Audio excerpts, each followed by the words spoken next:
오늘 여기 본문 17절에 3장 17절에 보면 선을 행함으로 고난받는 것이 하나님의 뜻이다. 우리 2장 거기 20절에도 보면 21절에도 이를 위해서 너희가 부르심을 받았다. 선을 행함으로 고난받는 것이 하나님의 뜻이라는 겁니다. 그래서 선을 행함으로 고난을 받아라. 우리가 잘 아는 것처럼 또 살펴본 것처럼 오늘 본문에서도 이제 마지막 예수님의 모습을 다시금 말씀하고 있는데, 예수님의 이 땅에서의 삶은 외형적으로는 고난으로 시작해서 고난의 과정을 거쳐서 마지막 십자가 고난으로 끝났다. 고난으로 시작해서 고난으로 끝나신 삶입니다. 물론 그 내면적인 삶은 우리가 감히 다 알 수 없는 하나님과의 관계 속에서 누리는 참된 평화도, 참된 기쁨도, 참된 자유도, 그리고 사랑도, 거룩도, 의도, 그 안에 생명이 충만하셨던 분입니다. 마찬가지입니다. 우리가 여기서 선을 행함으로 고난을 받으라 라고 하는 것도 외형적으로는 고난 이어지는 삶이지만 그의 마음도 심령도 고난은 아니에요. 정반대입니다. 그렇지만 분명한 것은 선을 행함으로 고난을 받으라는 게 이게 하나님의 뜻이에요. 우리는 얼마나 선을 행함으로 고난을 받았는가. 한 해를 돌이켜보면 또 지나간 인생을 우리가 돌이켜보면서 나는 선을 얼마나 행했고 또 그 선을 행하면서 무슨 고난을 얼마나 받았는가 라고 하는 것을 좀 생각해 볼 필요가 있습니다. 선을 행하다가 무슨 고난을 받았을까? 이 시대에 복음 전한다고 잡아 가두고 때리고 재산 빼앗고 그런 시대는 아닌데 이 나라가 우리는 선을 행하다가 무슨 고난을 당했을까? 우리가 세상 거 얻으려고 고난은 많이 당하고 힘쓰고 애쓰고 노력하고 전쟁이라는 표현을 쓰면서 전쟁 아닌 것이 없습니다. 다 전쟁이에요. 그렇게 치열한 삶을 살면서 그렇게 수고 애쓰고 힘쓰는 그러한 삶을 살면서 참 많은 힘들고 어렵고 고난을 많이 겪는데, 과연 그런 고난이 하나님 앞에 인정받을 선을 행함으로 당하는 고난일까? 하나님 앞에 인정받을 수 있을까? 참된 가치가 있는가 하는 것들을 우리가 생각해 봐야 됩니다. 어차피 이 세상은 욥의 고백처럼 참 고난을 위해서 태어나는 인생이다. 어쩔 수 없어요. 죄 가운데서 태어나니까 수고와 슬픔이 가득하고 사망의 고통이 가득한 삶을 사는 게 인생입니다. 그런 인생 속에서 참으로 빛나는 가치 있는 너무나 영원한 그런 복된 그런 고난이라고 하면 바로 우리 본문에 말씀하고 있듯이 선을 행함으로 고난을 받는 것입니다. 이 하나님이 말할 필요 없겠지만 독생자도 아끼지 않고 내어주시기까지 우리를 사랑하시는 우리 하나님, 우리 아버지께서 사랑하는 그 자녀들, 눈에 넣어도 아프지 않을 만큼 그렇게 사랑하는 하나님의 자녀들을 얼마나 사랑하시면 독생자도 주셨는데, 얼마나 사랑하시면 예수님이 우리를 위해서 이 땅에 오시고 사람이 되시고 십자가에서 죽기까지 하셨는데, 그런 우리들을 향해서 선을 행함으로 고난을 받으라라고 말씀하셨을까요? 바꿔 말하면 도대체 이 선을 행함으로 고난받는 그 영광이 얼마나 큰가, 얼마나 놀라우면 그 사랑의 하나님께서, 그 주님께서 우리를 향해서 선을 행함으로 저걸 고난을 받으라 라고 하는 것, 우리가 좀 생각해 볼 수 있지 않을까요? 이게 얼마나 영광이 클 것인가. 성경 말씀들을 우리가 찾아보지 않아도 사실은 다 아는 것들이지만, 우리가 베드로전서만 보더라도 거기 1장 7절 말씀에 믿음 때문에 시련을 당할 때, 이렇게 불같은 시련을 당할 때 너무너무 영광스럽다라고 하는 거죠. 그리스도께 나타나실 때 칭찬, 영광, 존귀 다 우리에게 주시는 것이죠. 하나님이 이거 우리에게 더해 주실러. 그 베드로전서 뒤에 4장 12, 13절에도 같은 말씀을 주고 있습니다. 연단하고 오는 불시험, 이게 말이 쉽지 불로 막 태우는 것 같은, 그 속에서 이 연단, 불순물이 녹아지는 금이나 은이나 이런 것들을 재련할 때 불로 막 연단해서 거기서 다 녹이는 것 같은 시련이니까 적은 시련이 아니에요. 얼마나 큰 시련이겠습니까? 이런 시련이 오는데 이거 이상하게 여기지 말라는 거예요. 왜 이런 일이 우리에게 있을까? 그거 아니라는 거예요. 13절에 가서 보면 이거 기뻐하고 즐거워할 일이요. 너무나 그 영광이 크니까. 그리스도의 고난에 참여한다는 건 그리스도의 영광에 참여한다는 거잖아요. 이런 복 주시려고. 그 사랑의 아버지께서, 우리 주님께서 선을 행함으로 고난을 받으라. 그래서 우리도 좀 적극적으로 선을 행하면서 고난을 좀 많이 받는 그런 복된 한 해가 되었으면 좋겠습니다. 아니, 앞으로의 우리의 삶이 그냥 그런 삶으로 이어졌으면 좋겠습니다. 그것을 좀 깨닫고 그런 각오와 결단을 하고 적극적으로 선을 행해 나가는 그런 믿음이 될 수 있기를 주님의 이름으로 축원합니다. 그러므로써 우리가 온전히 예수님을 닮아가게 되고 온전한 신앙의 인격자로 만들어지게 될 것입니다. 우리 베드로전서 5장 10절에서도 같은 비슷한 말씀을 사도 베드로가 주고 있는데, 잠깐 고난을 당한 너희를, 잠깐 고난을 당하는 거, 이 땅에서 당하는 고난은, 그러나 친히 온전하게 하시고 굳게 하시고 강하게 하시고 견고하게 하시는, 잠깐 고난을 당하는 걸 통해서 하나님은 우리 이렇게 만드십니다. 얼마나 복된 거냐. 구체적으로 선은 하나님의 선하신 뜻, 포괄적으로 말하면 하나님의 말씀 순종하는 건데, 이 시대에 우리가 좀 고난당할 수 있는 그런 선이, 적극적으로 행하는 선이 무엇이 있을까? 대표적인 것이 이 주일 성수입니다. 주일 성수는 10계명의 중심이라고 할 수 있는 제4계명이에요. 너무너무나 중요한 계명입니다. 그래서 이 주일 성수를 못하면 이건 우리의 신앙의 토대가 무너집니다. 하나님 사랑, 형제 사랑인데 이 주일 성수를 못하면서 하나님과의 관계가 무너져요. 이 안식일 주일을 성수하는 건 구원의 관계. 우리 신명기 5장 15절에도 보면 애굽에서 구원받은 걸 기념해서 안식일을 지키라 그랬는데, 예수 그리스도의 구원의 은혜에 감사 감격, 그래서 주님의 날이라고 하잖아요. 우리가 그것을 기념해서 지키는 거잖아요. 이 구원의 은혜에 감사 감격하는 거예요. 주일을 지키지 않는다면 이건 구원의 은혜에 감사 감격도 식어져 버립니다. 하나님과의 관계, 이날은 주님의 날이고 하나님의 여호와의 날입니다. 우리에게 주신 날이 아니에요. 그래서 주일을 지키지 않으면 그것은 날도적 주님의 것을 도적한 것과 같습니다.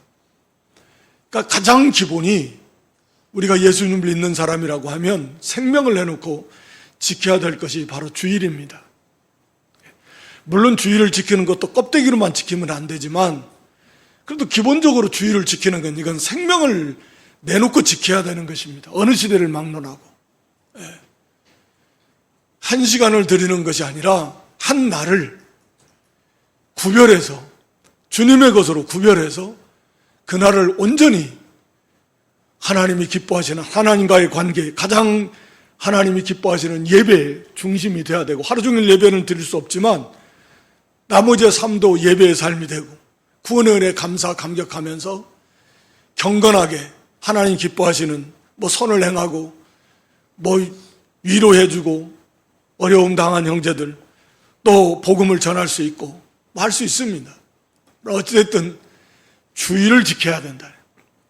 이게 지금 다 무너져 버린 시대 속에 우리가 살고 있어서 나만 그러나 다른 사람도 다 그러는데 목사도 그러고 장로도 그러고 권사도 그러고 집사도 그러고 다 하는데 이 교회도 그렇고 저 교회도 그렇고 다른 교회도 다 그러고 대형 교회도 그렇고 큰 교회들 다 그러는데 그러니까 이 죄가 죄인 줄도 몰라요. 주일이 다 무너져 버렸는데 그것이 무너진 줄도 몰라요. 그냥 그거 그렇게 바쁜 일 있으면 못 나오고, 급한 일 있으면 못 나오고, 중요한 일 있으면 못 나오고, 약속이 있으면 못 나오고, 어디 여행 갈 일 있으면 또 못 나오고, 어디 모임 있으면, 결혼식 있으면 못 나오고, 당연한 것이 돼버렸습니다. 그런 시대 속에 살면서 그렇게 사는데 무슨 고난이 있겠습니까? 선을 행함으로 무슨 고난이 있겠냐고요. 다 타협하고 굴복하고 양보하고, 그런데 무슨 고난이 있어요? 선을 행하지 않는데 무슨 고난이 있겠냐고요. 우리가 정신을 차리고 기도하면서 우리의 믿음을 회복해야 됩니다. 우리의 삶 속에서 이 죄악이 관영한 세상 속에서 경건의 힘을 써야 돼요. 선을 행해야 돼요. 뒤에 가서 나오지만 4장에 거기 전에는 다 서로 같이 방탕한 삶을 살았어요. 4장 3절 4절에 보면 너희가 전에는 다 음란, 정욕, 술 취함, 방탕함, 향락 이거 다 그랬는데 이제는 그렇게 살지 않으니까 그러던 과거의 친구들, 동료들, 이웃들 다 비방해요. 너 어떻게 됐냐? 너 왜 그러냐? 같이 놀자, 놀러 가자, 먹고 마시자, 이제 안 하니까 비방하고 따돌리고 비웃고 여러 가지 어려움을 당하게 됩니다. 주일날 같이 좀 놀러 가야 되는데 안 가고, 같이 술 한잔 하러 가야 되는데 안 하고, 이거 방탕한 생활. 그러니까 따돌림 당하고 비난을 당하고 쉽지 않죠. 주일을 지키려니까 접대도 해야 되는데 주일날 골프도 치고 접대 골프도 하고 사업하려면 좀, 그런데 주일을 지킨다고 안 하고, 윗사람이 좀 승진하려면 눈치도 비유도 맞춰주면서 같이 좀 해야 되는데 주일이라 교회 가야 되고 안 된다고 밑보여가지고 승진은 무슨 승진이, 사업은 무슨 사업이, 인간의 생각이요. 그래갖고 되겠냐? 실제로 그렇게 고난을 받기도 하고 어려움을 겪기도 하고, 주님은 그렇게 하라는 거예요. 선을 행함으로 고난 받으라는 거예요. 이 시대에도 얼마든지 우리가 선을 행함으로 고난 받을 수 있습니다. 선을 안 행하니까 고난을 안 받는 거예요. 그러니까 예수님과의 관계도 다 멀어지는 겁니다. 예수님 냄새가 어디서 납니까? 그리스도 향기가 어떻게 나요? 안 납니다. 우리가 선을 행함으로 고난을 받으라. 고난받은 것이 없으면 그건 선을 행하지 않았다라는 거예요. 적당히. 그게 선을 행한 거 아니에요. 이 고난받는 것의 그 유익, 거기 14절에 의를 위해서 고난을 받으면 복 있는 자다. 우리가 잘 아는 대로 우리 예수님께서도 마태오 5장 10절로 12절에 의를 위하여 핍박을 받고 의를 위해서 욕먹으면 이거 기뻐하고 즐거워하고 그러라고 했잖아요. 천국이 그들의 것이고 11, 12절에도 보면 이 선지자들이 다 그런 대우를 받으면서 욕을 먹으면서 하나님의 일을 감당했습니다. 큰 복이 있다라는 거예요. 12절에 기뻐하고 즐거워하라는 거예요. 이 기뻐하고 즐거워하라는 건 막 벌쩍벌쩍 뛸 만큼 기뻐하라는 말씀인데 우리 주님께서 친히 하신 말씀이에요. 하늘에서 너희의 상이 크다. 영원한 그 영광의 나라에서 너희의 상이 크다. 우리도 하나님 나라 가야 되잖아요. 잠시 잠깐 오면 이제 가야 되잖아요.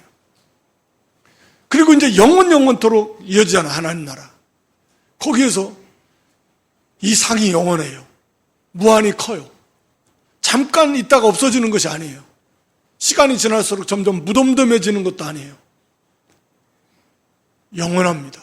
그 영광이 썩지도 않고 더럽지도 않고 쇠하지 않는다 그랬잖아요. 그래서 우리도 좀 선을 행함으로 고난을 받는 한 해가 되고 또 한 해가 되고, 그러면서 오늘 여기 본문에 보면 14절에 그들이 두려워하는 것을 두려워하지 말며 근심하지 말라. 자, 선을 행하면서 고난을 받으라고 말씀하시면서 고난이 오는데 그때 우리는 이제 그 고난 속에서도 어떻게 선을 계속해야 될 것인가 하는 그 방법에 대해서 몇 가지를 쭉 말씀하고 있습니다. 첫째는 두려워하지 말고 근심하지 말라는 거예요. 두려워하는 것을 두려워하지 말라는 것은 그들이 두려워하게 하는 거예요. 두려움을 주는, 위협하는 것을 거기에 두려워하지 말라. 이제 그런 의미입니다. 또 그러가면 너 그렇게 안 해가지고는 사업할 수 있겠냐? 뭐 그래가지고 뭐 진급할 수 있겠냐? 그래가지고 직장생활 제대로 할 수 있겠어? 뭐 이런 식으로 따돌리고 위협하고 은근히 협박하고, 그거 괜히 걱정하지 말고 두려워하지 말. 근심할 일이 아니에요. 걱정할 일이 아니에요. 왜냐하면 하나님께서 영원한 하늘의 것으로 갚아주신다 그랬잖아요. 앞에 우리가 살펴볼 때. 우리에게 큰 영광이에요. 기쁨이고 상급입니다. 그리고 이 땅에 사는 동안에도 하나님이 허락하지 않으면 우리 성도의 머리털 하나 상하게 할 수 없습니다. 우리 누가복음 12장 7절에도 그렇게 말씀하고 있어요. 너희 머리털까지 다 세신바 되었다. 그러니까 두려워하지 말라. 참새보다도 귀하다. 앞에서 참새 2마리가 시장에서 참새 2마리가 아사리온 하나에 팔린다. 시장에서 요즘에 뭐 참새 사고 파는 일 없지만 당시에 참새 먹을 거 없으니까 잡아먹잖아요. 그래도 예전에 어렸을 때 다 먹을 거 없으니까 새 그물 치고 뭐 바구니다 뭐 해가지고 하여튼 참새라도 잡아서 먹어보려고 개구리 잡아먹고 참새 잡아먹고 미꾸라지 잡아먹고 메뚜기도 잡아서 구워먹고 볶아먹고 그렇게 사신 분들 많아요. 저도 그랬고. 그 참새 뭐 시장에서 뭐 아사리온 뭐 하나에 2마리 파는 거 사소한 일이에요. 그런데 그것도 하나님께서 허락하셔야만 참새를 잡을 수 있고 팔 수 있다. 하물며 피로 값주고 사신 하나님의 자녀들, 우리는 머리털 하나까지 다 세신받았다. 함부로 하나님의 허락 없이 해야 할 수 있겠는가? 어림도 없습니다. 하나님의 허락하실 때는 유익하니까, 그것도 우리 고린도전서 10장 13절에 기록한 대로 감당할 만큼만 주시는 거예요. 감당할 만큼만. 우리에게 다 유익되라고. 아니, 육신의 부모도 어린 자녀들 양육하며 기를 때, 그 아이들 훈련시킬 때 아이들 감당할 만큼만 하게 하지, 감당하지도 못할 걸 주지 않습니다. 어느 부모가 그렇게 합니까? 하물며 우리 하나님께서 우리에게 감당하지 못할 그런 시련을 주시겠는가? 어림도 없어요. 그렇지 않습니다. 감당하게 하시는 거예요. 딱 허락하실 때. 그리고 그 가운데 하나님이 또 위로해 주셔요. 우리 고린도후서 1장 3절로 5절에 보면 위로의 아버지라고 그랬습니다. 위로의 아버지. 모든 위로의 하나님, 자비의 아버지. 그래서 4절 5절에도 보면 환난 받으면 위로를 해줘요. 더 해줘요. 그래서 하나님께 받는 위로로서 환난을 자기가 위로받을 뿐만 아니라 다른 형제들까지도 위로해 줄 수 있을 만큼의 위로가 와요. 그래서 5절에 가서 보면 그리스도로 말미암아 고난이 넘치면 위로도 더 넘쳐요. 더 넘쳐요.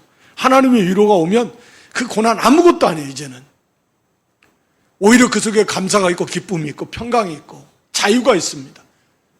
하늘의 소망은 쌓이고 하늘의 칭찬과 존귀와 영광, 이 기업 유업은 더 쌓이잖아요. 하나님의 위로가 넘치고 예수님은 더 가까워지고 더 닮아가고 그냥 복이 쏟아져 들어오는 거예요. 이 선을 행하며 고난을 받는 것. 우리가 예수님 닮아가면서 뭐가 두려워요? 뭐가 걱정이 되냐? 이 삶을 주관하시는 분이 우리 하나님이시잖아요. 세상 역사를 주관하시는 분도 하나님이시잖아요. 흥하고 쇠하고 망하고 하는 거 다 하나님이 하시잖아요. 부자가 되고 가난하게 된 거 하나님이 하시잖아요. 뭐 죽고 사는 건 말할 필요도 없고 뭐가 걱정입니까? 사람들을 위협한다고 그렇게 될 것 같아요? 어림도 없습니다. 그렇게 안 돼요. 그 사람이 먼저 망할 거예요. 고난이 좀 온다고 해도 그거 유익되게 하시려고요. 위로해 주신다니까요. 고난이 없으면 위로도 없어요. 하나님의 위로를 받으려면 선을 행함으로 고난을 받아야죠. 그래야 그 특별한 하나님의 위로를 받습니다. 뭐가 걱정이에요? 뭐가 두려워요? 사탄은 항상 이 두려움을 우리에게 줘서 굴복하게 해요. 말씀드린 대로 야 이래가지고 사업 망하면 어떡하지? 야 승진도 못하고 이러다가 명퇴당하면 어떡하지? 그렇게 해가지고 걱정, 두려움을 집어넣어서 굴복하게 합니다. 어림도 없어요. 그렇게 안 됩니다. 하나님 고난은 있을지언정 뭐 따돌림도 있고 불이익을 당하고 뭐 사업이 안 되는 것처럼 보일 수 있어요. 또 그렇게 해서 또 안 될 수도 있어요. 그래도 하나님께서 위로해 주십니다. 또 다른 길로 열어줘요. 하여튼 하나님께서 위로해 주시고 합력해서 선을 이루게 하시고 그 속에 감사와 기쁨이 넘치게 하십니다. 조금도 두려워할 것이 없고 걱정할 것이 없는 거예요. 내가 원하는 방식 뜻대로는 아닐지라도 하나님이 기뻐하시는 뜻대로 더 완전하고 더 영광스러운 그런 하나님의 뜻대로 우리를 인도해 가실 것입니다. 그러니까 전혀 두려워하지 마세요. 걱정하지도 말고 그리고 믿음을 쓰고 선을 행하고 이어서 나오지만 양심을 쓰고 그러면 됩니다. 그리고 고난 뭐 당연히 올 거예요. 기도하면서 하나님께 맡기고 나아가면 반드시 하나님의 위로가 오게 되고 승리하게 될 것입니다. 두 번째는 이 고난 가운데서 우리가 선을 행해 나갈 때 걱정하지 말고 두 번째는 거기 15절입니다. 너희 마음에 그리스도를 주로 삼아서 거룩하게 하라. 마음에 그리스도를 주로 삼아라. 그리고 거룩하게 하라. 이 말씀이 저는 우리 마음에 주님을, 예수님을 우리 주님, 주인님, 나의 주인으로 삼아야 됩니다. 이건 뭐 모든 성도들이 기본적으로 가져야 될 거예요. 우리가 늘 주님 하잖아요. 나의 주님은, 즉 나의 주인은 그리스도시다. 우리 마음에 내 삶의 주인이, 내 몸의 주인도 그리스도입니다. 나는 주님의 것입니다. 그러니까 내가 잘못하면 나의 주인 대신 그리스도가 욕을 먹어요. 그래서 여기 마음에 그리스도를 주로 삼고 주로 삼아서 거룩하게 하라라는 말의 문자적인 의미는 마음에 그리스도를 나의 주님으로 삼고 그 주님은 거룩하신 분이다 라고 선언하라 라는 의미입니다. 그러니까 이게 그리스도를 주로 삼아 우리가 거룩하게 돼야 된다라는 의미인데 사실은 결과는 그렇게 돼요. 이 문자적인 의미는 그거예요. 내 안에 주님이 나의 주님이시다. 주님이 내 안에 계시고 내 삶의 주인이고 나의 주인이신데 이분이 얼마나 거룩하신 분인데 이분을 예수님이 거룩하신 분이다라고 하는 것을 우리가 선언해야 하고 나타내야 된다라는 거예요. 무엇을 통해서? 나의 거룩한 삶을 통해서. 우리가 마음으로도 우리 스스로에게도 입술을 통해서 주님은 거룩하신 분. 뭐 주님이 원래 거룩하신 분이죠. 근데 그 주님이 나의 주인이시다. 나와 함께 하시는데 내가 거룩하지 않으면 이 거룩하신 주님을 어떻게 거룩하신 분임을 나타낼 수 있겠는가? 나의 거룩한 삶을 통해서 나의 주인 대신 내가 섬기는 그 그리스도께서 과연 거룩하신 분이다라고 하는 것을 나타낼 수 있지 않겠는가? 그렇게 하라는 말이에요. 거룩한 삶으로 그리스도를 증거해야 된다. 내가 거룩하지 못하면 내가 섬기는 그리스도 주님이 거룩하신 분이 아니 증거할 수가 없어요. 욕이 돌아가요. 얼마나 중요한 문제예요. 나 때문에 우리 예수님께서, 우리 하나님께서 욕을 받으신 그 거룩하신 분께서, 그 거룩하신 하나님, 거룩하신 그리스도 주님께서 내가 거룩하지 못함으로 인해서 욕이 돌아간다는, 그 이름이 더럽혀진다면 그 죄가 얼마나 크고 무겁겠는가. 너희는 너희의 것이 아니다. 나는 내 몸이 나라고 하는 존재가 내 것이 아니에요. 내가 주인이 아닌데 하나님이시라는, 우리 예수님이시라는, 이것을 항상 기억하라는 거예요. 내가 말 한마디, 내 행동 하나 잘못하면 예수님의 거룩을 이렇게 더럽히는 것입니다. 그것을 언제나 마음에 명심하고, 그래서 거룩한 삶을 살도록 해라. 그래서 예수님의 거룩을 나타내야 된다 라고 하는 것입니다. 거기서 힘을 얻으라는 거예요. 내가 잘못해서 나와 함께 하시는, 내 안에 계신, 내가 섬기는 그 예수님의 이름이 더럽혀지게 할 수 있는가? 그럴 수 없다. 죽으면 죽으리라. 내 거룩함으로 해서, 나를 통해서 우리 주님께서, 나를 위해 십자가에서 죽기까지 하신 그 주님께서 조금이라도 그 거룩하심이 좀 드러날 수 있다면 그것으로 나는 행복하고 감사하고 즐거워할 것이다. 이것이 우리가 가져야 될 마땅한 그런 자세입니다. 그리고 세 번째는 거기 15절 하반절에 너희 속에 있는 소망에 관한 이유를 묻는 자에게는 대답할 것을 항상 준비하되 온유와 두려움으로 하라. 이게 무슨 말씀이냐면 언제나 소망을 확신하면서 살아가야 된다라고 하는 말씀이에요. 그러니까 말씀드린 대로 전에는 다 그 4장 3절 4절에 나온 대로 전에는 다 같이 서로 죄를 짓고 뭐 음란방탕하고 우상숭배하면서 그렇게 살았는데 어느 날 교회를 나가도만 예수님 믿는다고 하더구만 그거 싹 끊어버리고 갑자기 경건한 삶을 산다. 술도 안 먹는다. 같이 노름도 안 한다. 놀러도 같이 뭐 안 간다. 뭐 같이 우상숭배도 그거 하는데도 안 한다. 죄 짓는 거 안 한다. 오히려 그러지 말라 하면서 경건한 삶을 살다 하나님만 섬기고 그 앞에 나온 대로 선한 말을 하고 경건한 말을 하고 남이 뭐라고 해도 사랑으로 대하고, 한 번 전에는 뭐 한 대 맞으면 10대를 갚아줘야 되는데 이제는 뭐 허허하면서 뭐 형제여 그러지 말라 뭐 하면서 저게 미쳤나? 비방하는 거예요. 그러면서도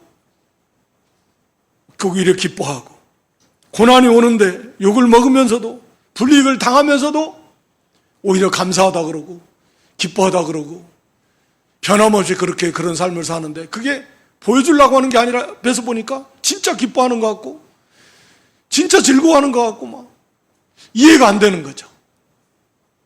그러니까 물어보는 거예요. 야, 도대체 네가 뭐 소망을 가지고 있는, 너 왜 이런 대접을 받으면서 이런 고난을 받으면서도 그런 삶을 사는 네 이유가 뭐냐 도대체. 그걸 진지하게 물어보는 사람도 있을 것이고 비웃으면서 조롱하면서 그렇게 물어보는 사람도 있을 겁니다. 그런 자들에게 언제나 대답할 수 있는 그런 분명한 또 확실한 그런 대답을 갖고 있어야, 다시 말하면 그런 분명하고 확고한 그런 소망을 확신하면서 그 믿음을 갖고 있어야 된다. 그런 삶을 살아야 된다. 그런 말입니다. 이렇게 살 수 있다라고 하면 이렇게 물어볼 정도 돼야 되는데, 교회를 다니는지 안 다니는지조차도 잘 모르는데 몇 년을 같이 직장생활 하는데도 교회 다녔어? 나는 전혀 몰랐네. 뭐 이럴 정도 돼버리면 이게 뭐 어떻게 되는 거예요? 그걸 물어볼 정도 된다면 당신은 이렇게 억울할 것 같은데 아니 이렇게 불이익을 당하고 또 이런 삶에 하나 재미도 없을 것 같은데 무슨 낙으로 근데도 그렇게 기뻐하면서 그렇게 즐거워하면서도 그러면서 끝까지 그렇게 경건한 삶을 살며 믿음의 삶을 사는 그런 이유가 도대체 뭐냐? 라고 물어본다면 그때 언제나 항상 뭐 망설이고 생각하고 주저하고 그런 게 아니라 항상 내 속에 그게 막 차고 넘치니까 담대하게 확신 있게 예수 그리스도를 증거해야 될 거 아닙니까? 그리고 그 예수님 안에서 우리가 누리게 될 부활, 영광, 하늘의 소망 이걸 너무나 확신하게 담대하게 증거해야 될 거 아닙니까? 그러라는 거예요. 온유와 두려움이라는 것은 온유라는 것은 말씀드린 대로 비웃으면서 이렇게 놀리면서 그렇게 물어보는 사람도 있을 건데 딱 보면 몰라요. 거기에 같이 혈기내지 말고 온유함으로 그리고 두려움이라는 건 하나님의 영광 가려울까 봐 자기 드러내면 안 돼요. 자기 드러내지 말고 오직 하나님의 영광, 오직 예수 그리스도 그리고 말씀에 가감하면 안 돼요. 거기에 뭘 더해서도 안 되고 빼서도 안 되고 하나님의 영광 가리워서도 안 되고 그런 두려움이에요. 내가 빛의 사자로서 이거 잘못 비추면 안 돼요. 그런 두려움입니다. 하나님 앞에서 그런 온유와 그런 두려움으로 항상 내 안에 그런 삶을 사니까 그런 소망을 바라보고 그런 확신 가운데 그렇게 살아가니까 누가 물어봐도 툭 물어봐도 언제나 온유와 두려움으로 그렇게 그리스도를 증거하고 그 안에서 우리에게 약속하신 내가 누리고 내가 바라보고 있는 그 소망의 충만한 확신 가운데서 넘치는 확신 가운데서 그 부활의 하늘의 그 넘치는 그런 영광에 대해서 가감없이 그 말씀 그대로 믿음과 확신을 가지고 증거하는 그런 자세, 그러한 삶을 살아야 된다. 그 다음에 네 번째는 거기 선한 양심을 가져라. 16절에 선한 양심을 가져라. 선한 양심을 가져라. 참 우리가 많이 듣고 배우기도 하지만 또 쉽지도 않은 말씀인 것 같고 선한 양심이라고 하는 건 우리가 아는 대로 하나님이 주신 아주 그 귀한 기관인데 우리가 선악을 분별하고 옳고 그름을 분별하고 의와 불의를 분별하는 거예요. 그걸 분별하는 기관이고 그런 마음의 기능입니다. 그러니까 안 믿는 사람들도 그러니까 하나님께서 양심이라고 하는 기관을 주셔서 기본적으로 이 양심을 통해서 이게 해야 되는가 해서는 안 되는가 이거 알아요. 물론 양심의 기준이 다 다르지만 그래서 그 양심의 기능을 통해서 사람들의 죄를 하나님께서 억제합니다. 근데 사람에 따라서는 우리가 화인 맞은 양심이 불도장 맞은 것처럼 그런 사람들도 얼마나 많습니까? 사람으로서 할 수 없는 일들. 그런 사람들은 아예 양심이 불도장 맞아. 불로 지져져 가지고 양심이 전혀 기능을 못하는 그런 사람들. 안 믿는 사람들 가운데도 양심이 그래도 좀 있는 사람들은 도덕적으로 그런 죄를 안 지으려고 나름대로 노력을 하는 거죠. 어찌됐든 이 양심인 내 선한 양심, 죄에서 나오지만 또 착한 양심, 이건 양심은 우리가 구원받은 성도에게 있는 양심을 표현하는 것입니다. 양심 자체도 타락했어요. 그래서 양심의 기준 자체가 타락한 기준을 갖고 있어요. 믿지 않는 모든 사람들은. 그래서 그 사람들은 우상을 섬기는 것을 양심적으로 괴로워하지 않아요. 왜냐하면 그 양심의 기준 자체가 타락했기 때문에 그래요. 그리고 그들은 자기를 사랑하고 자기를 위하고 자기 개인주의고 자기 육신 중심 세상 것 사랑하고 좋아 이걸 죄로 여기지 않아요. 왜냐하면 그 양심의 기준이라고 하는 게 그렇게 타락한 기준이기 때문에 그래요. 그러나 이 구원받은 성도의 양심은 우리가 이제 표준이 달라요. 하나님의 말씀의 빛이 비춰졌어요. 우리 속에 하나님이 성령이 계시고 영이 중생에 있고 거기에서 이제는 알게 돼요. 빛이 비춰져서 참된 의가 무엇이냐, 불의가 뭐냐, 죄가 뭐냐, 악이 뭐냐, 그 기준이 어디에 있냐. 이게 이제 달라지는 겁니다. 그러니까 당연히 이 착한 양심, 선한 양심의 기준은 하나님의 말씀이 되고 하나님이 되는 거예요. 하나님의 뜻이 되는 거예요. 자연스럽게 그렇게 됩니다. 그래서 말씀을 받으면 그걸 믿고 이제는 그 말씀이 그 양심의 표준이 되는 것입니다. 그래서 이제 그 말씀의 그 표준이 양심이 거기에 가는데 그게 이제 거스리면 그 양심이 괴로운 거예요. 그 양심이 괴로운 것입니다.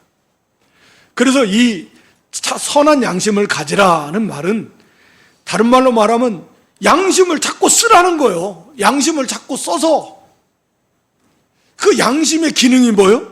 선악을 분별하고 옳고 그른 걸 분별하는 거예요. 그러니까 이게 우리가 성경 말씀을 우리가 받아서 명확하게 성경 말씀은 이건 지켜야 되는 거예요. 그런데 이제 말씀의 원리에 비추어 봤을 때 세세하게 막 성경이 작은 거 하나까지도 이거 해라 저거 하지 마라 이렇게 말하고 있지 않잖아요. 그러나 그것을 뭘로 알 수 있냐면 양심을 통해서 알 수 있다는 거예요. 뭐 성경이 뭐 예를 들어서 10계명 그것은 뭐 양심 안 써도 그냥 그건 말씀이니까 우리가 반드시 지켜야 될 거니까 그건 당연히 지켜야 될 거예요. 그런데 우리가 세세하게 성경에서 기록해 놓고 있지 않은 것들도 우리가 알 수 있는 게 뭐냐면 양심을 통해서 알 수 있다. 우리의 선한 양심, 말씀에 이렇게 비판받은 그런 중생한 영 성령에 의해서 쓰임받는 이 양심을 보면 양심으로 아는 거예요. 이건 해야 되냐 안 해야 되냐. 그런 거예요. 그게 꼭 안 한다고 겉으로는 그게 죄가 아닙니다. 그런 문제들은. 그러나 본인이 알아야. 그건 양심적으로 이것은 내가 해야 될 것인가, 하지 않아야 될 것인가, 가야 될 것인가, 안 가야 될 것인가. 이 하나님의 말씀에 빛에 비추어서 이 양심은 그걸 날카롭게 분별할 수 있어요. 그런 거예요. 이게 겉으로 드러나는 것은 예를 들어서 말씀대로 주의를 안 지키고 그건 죄예요. 근데 이 양심으로 문제는 겉으로 드러나 죄가 아닌 것이 많아요. 그 안 해도 되고 그거 그럴 수 있는 거예요. 그런데 양심의 관점에서 볼 때는 틀려요. 그건 자기 양심이 그 안 쓴 것은 그건 죄예요. 그러니까 겉으로 다른 사람이 볼 때는 그건 죄가 아닌데 본인이 볼 때는 자기 양심에 비춰 볼 때는 그게 죄인 거예요. 양심을 안 쓴 거예요. 양심을 알아요. 그러니까 드러난 하나님의 말씀은 그거 명백한 거예요. 그건 순종하는 것. 근데 그 말씀의 원리에 비추어서 우리 삶에 우리가 양심으로 분별하고 판단할 게 많아요. 그런데 그 양심을 선한 양심을 가지라는 그 양심을 자꾸 쓰라는 거예요. 굉장히 날카롭게. 그러면 그 양심이 점점 거룩해지고 깨끗해지고 그러면서 우리의 삶 자체가 그 인격 자체가 그렇게 선한 인격으로 만들어져 가는 것입니다. 그런 선한 양심을 가지라는 것은 그런 양심을 자꾸 써서 선한 행위를 행함으로써, 그래서 선한 그런 인격으로 만들어져라. 그런 말이나 똑같은 거예요. 선한 양심을 가지라는 것은 그 양심을 자꾸 쓰라는 겁니다. 예. 그래서 이 양심은 더럽혀진다라는 말씀도 있고, 예. 또 양심이 이렇게 점점 성령께서 쓰신다는 그런 말씀도 있는데, 우리가 디모데전서 1장 19절에 보면 믿음과 착한 양심을 가져라 이렇게 말씀하고 있고, 로마서 9장 1절로 2절에 보면 성령 안에서 내 양심이 증거한다. 즉 이 양심이 성령 안에서 이렇게 성령께서 사용하시기도 하고, 사도 바울도 사도행전 24장 16절에 보면 하나님 앞과 내 양심 앞에서 꺼리낌 없다. 자기 양심에 비춰서도. 그러니까 이 양심은 굉장히 수준이 높아요. 제가 생각할 때는 그래요. 그래서 이 명확하게 명시되지 않은 하나님의 말씀인데, 그 말씀에 그 비추어서, 원리에 비추어서 우리가 옳은 거 조차 이것을 분별하는 게 양심입니다. 그러니까 이 양심대로 행한다라는 건 정말 뛰어난 그런 사람이에요. 그래서 양심을 자꾸 쓰면 쓸수록 선한 양심은 그건 정말 거룩한 선한 그런 인격의 삶으로 그렇게 만들어져 가게 되는 것입니다. 이거 일일이 다 찾아보면 좋은데 시간이 오늘 안 되니까. 그래서 이 양심을 써서 그 선을 행해 나가고, 거기 마지막 21절에 보면 이 선한 양심의 간군이라 이렇게 말했어요. 개역 성경에서는 이 말씀을 선한 양심이 하나님을 찾아간다 라고 이렇게 이제 번역을 했었는데, 이것은 이제 하나님을 향한 선한 양심의 간구다, 호소다, 이렇게 이제 번역을 했는데, 문자적인 번역이 이게 맞습니다. 찾아보니까.